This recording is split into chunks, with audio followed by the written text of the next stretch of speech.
श्री शिवाय नमस्तुभ्यम। हम सबको पता है कि 15 अप्रैल को नवरात्र की सप्तमी तिथि का बहुत ही विशेष दिन है। ये दिन विशेष इसलिए है क्योंकि ये है नवरात्रि का सोमवार। और अगर आपकी कोई ऐसे विशेष हैं, घर में लड़ाइयाँ होती हैं, लोग बीमार पड़ते हैं, तो एक छोटा सा काम आपको करना है। 7 बिंदी लेनी है चंदन की, छोटा सा उपाय करिएगा जो कि पूज्य गुरु जी की कथा से सुन के बहुत अच्छे से आपको समझा रहा हूँ। बहुत ही ध्यान से, बहुत ही प्यार से इस उपाय को समझेंगे और वीडियो को पूरा देखिएगा ताकि आप इस उपाय को आसानी से कर पाओ। ठीक है ना, चलो स्टार्ट करते हैं वीडियो को।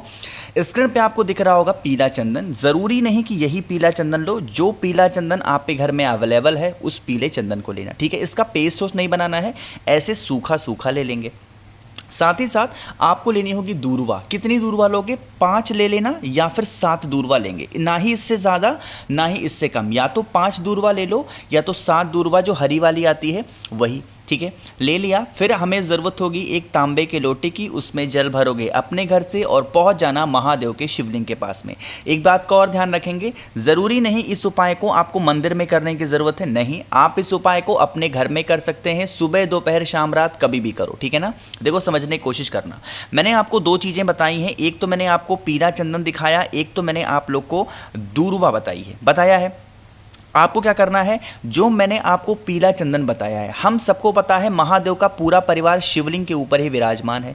जो भोले शंकर की सबसे प्रिय पुत्री हैं जिनका नाम है माता अशोक सुंदरी, उनके स्थान पे आपको सबसे पहले उस पीले चंदन का लेपन करना होगा। अच्छे तरीके से सूखा सूखा लिया है आपने ना, उसको आपको अच्छे तरीके से लेपन करना। ठीक है, कर दिया लेपन, थोड़ा ज़्यादा मात्रा में लेपन करेंगे। ठीक है ना, लेपन कर दिया। लेपन करने के बाद में आपके पास में जो दूर्वा है, उस दूर्वा को 5 लिया है तो 5, 7 लिया है तो 7, उसको आपको यहीं पे पीले चंदन के ऊपर, जो इंसान आपके घर में बीमार रहता है या फिर जिस इंसान की वजह से आपके घर में लड़ाई झगड़े क्रोध क्लेश में मचे रहते हैं, उस इंसान का नाम और गोत्र बोल करके आप उस 5 या 7 दूर्वा को समर्पित करेंगे। ठीक है, इतना काम कर लिया। आपके पास में तांबे के लोटे में जल है, अरे है कि नहीं है, उस जल को भोलेनाथ के शिवलिंग के ठीक ऊपर समर्पित कर देना। अब यहाँ पे जब नाम लोगे तो वो आपको नाम लेना है कुंदकेश्वर महादेव। कौन से महादेव? कुंदकेश्वर महादेव। ये जल चढ़ाओगे, जल बहता हुआ ना इसी पीले चंदन और दूर्वा से होता हुआ नीचे गिरेगा। तो जब पानी नीचे गिरेगा ना, जल नीचे गिरेगा, तो वो जल पीला पीला गिरेगा, हल्का सा येलोइश कलर में होगा। ठीक है ना, उस जल को रोक लेना। ठीक, रोक लिया। रोकने के बाद में ये जो आपने 5 दूर्वा या 7 दूर्वा समर्पित की है, इस 7 या 5 दूर्वा को भी उठा करके इसी जल के अंदर आप डाल देंगे। ठीक है, डाल दिया जल को, महादेव से विनती कर लेना, प्रार्थना कर लेना, जो भी पूजन पाठ इसके बाद करनी हो कर लेना, है ना। इस जल को यहाँ से उठाओगे और लेके चले जाएंगे कहाँ पे? आप अपने घर पे। ठीक है, उस जल को पूरे घर में उसी दूर्वा से आपको छिड़काव कर देना है। जितने भी रूम्स होंगे, जितने भी कमरे होंगे, सभी कमरों में कुंदकेश्वर महादेव के नाम से छिड़काव कर देना।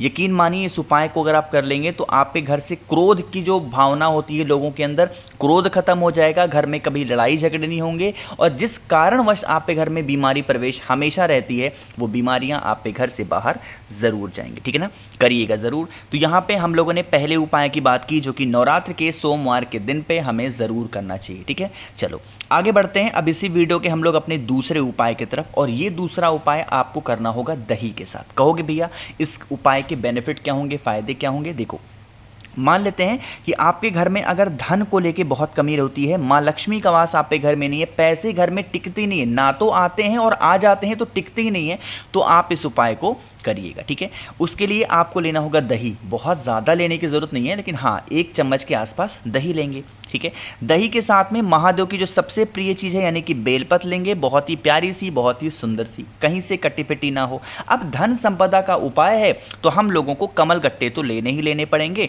तो 1 कमल गट्टे आप ले लेना। ठीक है ना, इन सभी चीज़ों को लेंगे। एक तांबे का लोटा लेना, उस तांबे के लोटे में आपको जल भरना है अपने घर से और उसके बाद में उसी जल के अंदर जो मैंने आपको कमल गट्टे दिखाए, उस कमल गट्टे को इसी जल के अंदर डाल देना है ना।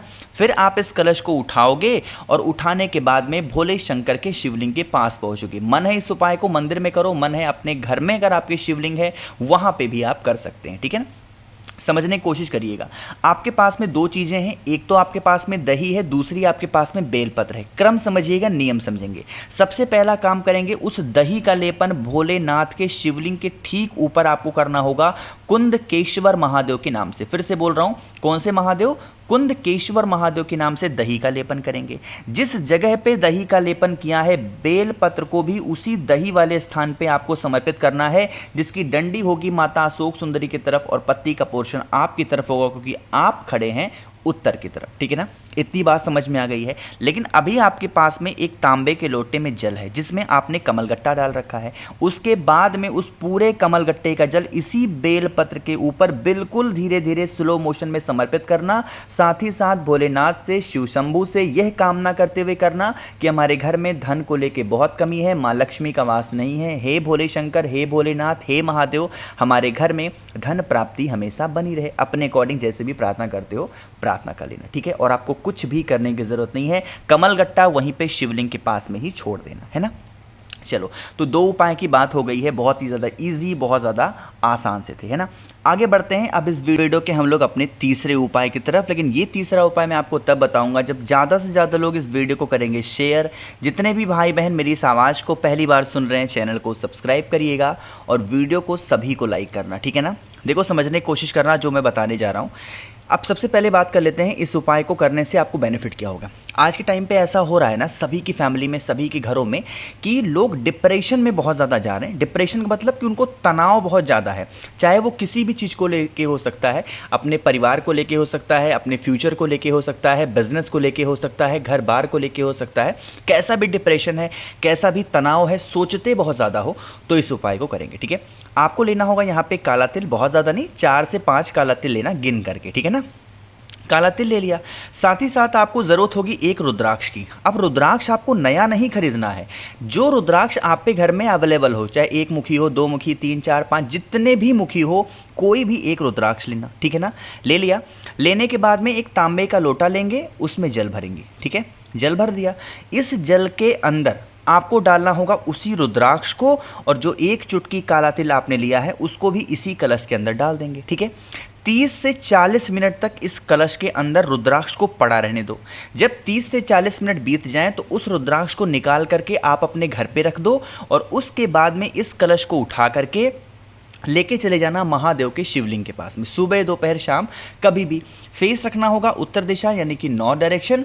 और उसके बाद में जो आपके पास में जल है, उस जल को भोलेनाथ के शिवलिंग के ऊपर, एक नाम मैं यहाँ पे लिख दे रहा हूँ, उस नाम को नोट करिएगा, सोमेश्वर महादेव। कौन से महादेव? सोमेश्वर महादेव के नाम से समर्पित करेंगे। जल बहता हुआ जलाधारी से नीचे गिरेगा, इसी रुद्राक्ष के जल को रोक लेंगे। जो इंसान आपके घर में डिप्रेशन में है, परेशान रहता है, तनाव में रहता है, सोचता बहुत ज़्यादा है, उस इंसान को सोमेश्वर महादेव के नाम से इस जल का आचमन करा देना। बहुत ज़्यादा पिलाने की ज़रूरत नहीं है, बस थोड़ा सा होठों पे लगा के आचमन करा देना। उसकी जो दिमाग होगी, उसका जो माइंडसेट होगा, अलग अलग दिशाओं में जा रहा है, सोचने वाली जो क्रिया होगी वो धीरे धीरे उसकी अच्छी दिशा में सोचेगा और डिप्रेशन उसका खत्म हो जाएगा, ठीक है ना। करके ज़रूर देखिएगा। तो यहाँ पे हम लोगों ने आसान से उपाय की बात की है, जो कि तीसरा उपाय था। आगे बढ़ते हैं इस वीडियो के हम लोग अपने चौथे और सबसे आखिरी उपाय की तरफ। इस उपाय को आपको करने से क्या फ़ायदा होंगे? मान लेते हैं कि आपके घर में निगेटिव एनर्जी प्रवेश कर चुकी है, और जब हमारे घर में निगेटिव एनर्जी, नकारात्मक ऊर्जाएं घर में आ जाती हैं, तो हमारे घर में मतलब बिना मतलब की लड़ाइयाँ होती हैं, बिना मतलब के घर में पैसे खर्च होते हैं और लोग बीमार बहुत पड़ते हैं, ठीक है। अगर ऐसी कंडीशन आपके घर की है तो आपको लेना होगा थोड़ा सा शहद। बहुत ज़्यादा लेने की ज़रूरत नहीं है, बस आपको 1 से 2 बूंद शहद लेना। साथ ही साथ कुछ सुगंधित पदार्थ लेने हैं जिसमें इत्र आता है, ठीक है। इत्र ले सकते हो या केसर ले सकते हो, जो भी आपके घर में हो। 1 से 2 बूंद, है ना, ले लिया।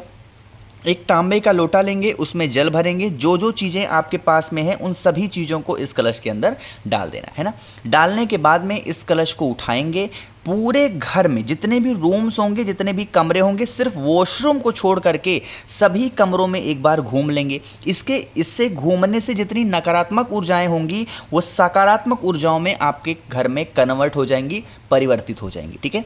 फिर आप उस कलश को लेकर के कहाँ पे जाएंगे? नीम पेड़ के नीचे जाएंगे। चाहे आप पे घर में नीम का पेड़ हो, घर के बाहर हो, बड़ा है, छोटा है, पूरा का पूरा जल नीम पेड़ की जड़ में समर्पित कर देना। सोमवार की नवरात्रि का ये उपाय अगर आपने कर लिया पूरे विधि विधान के साथ, पूरे नियम के साथ में, कभी भी आप पे घर में कोई प्रॉब्लम नहीं आएगी, हमेशा माँ लक्ष्मी का वास होगा और हमेशा आपका पूरा परिवार खुश रहेगा। कोशिश की मैंने आप सभी लोगों को नवरात्रि के सोमवार के इस बहुत ही प्यारे से उपाय को बताएं। वीडियो पसंद आई हो तो लाइक ज़रूर करिएगा। अगर आप लोग में से किसी को भी मुझसे फ़ोन पे बातें करनी है, मैसेज पे बातें करनी है, तो आप हमें इंस्टाग्राम या फेसबुक पे फॉलो कर सकते हैं। उसके लिए आपको सर्च करना होगा द नेचुरल प्लैनेट 108। वहाँ पे हम लोग बहुत सारी बातें करेंगे। बाकी यहाँ पे जितने भी भाई बहन मेरी आवाज़ पहली बार सुन रहे हैं, चैनल को ज़रूर सब्सक्राइब करिएगा। श्री शिवाय, नमस्तुभ्यम।